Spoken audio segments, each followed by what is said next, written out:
Good day. Today I'd like to share with you my experience working on an informative animation as part of a larger project and how I would reimagine the process to improve it. In this project, our team consisted of 4 members, with 2 of us specifically focusing on creating an informative animation.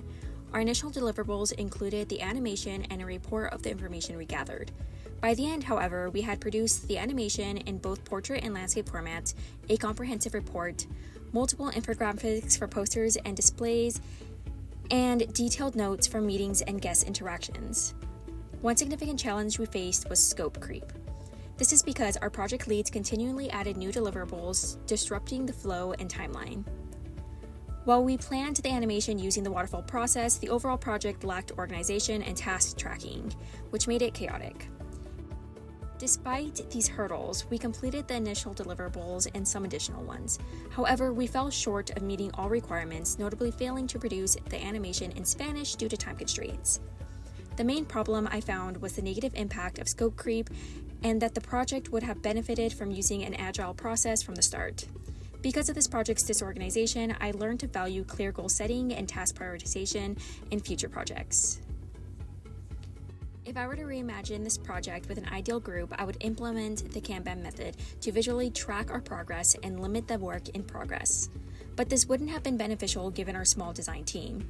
Therefore, I think working in sprints while incorporating parts of the critical path method, CPM, would have helped prioritize these tasks efficiently.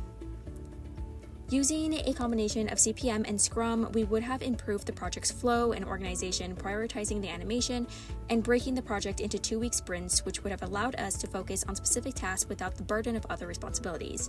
For instance, dedicating sprints solely to animation work and others to infographics and research would have allowed for better focus on specific tasks. To implement this process, we would start by clearly defining our goals, mapping out tasks, determining what needs to be done prior to each task, and determining task length. This planning phase would allow us to make a structured sprint schedule that we could revisit and adjust after each sprint. This approach would have enabled us to complete the animation in both English and Spanish, thus broadening our audience. While it might have reduced the focus on infographics, the overall project would have benefited from a more balanced and manageable workload. Looking ahead, I will apply the skills learned from this experience by planning projects with specific goals and a detailed list of deliverables.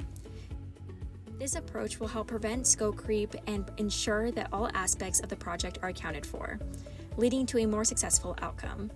Next, I would choose a workflow process that aligns with my goal. If I am working on a personal project, this would likely be agile. By incorporating agile methodologies and clear prioritization, I can better manage my time and resources when working alone, which ultimately improves the quality and efficiency of my work. Thank you for your attention.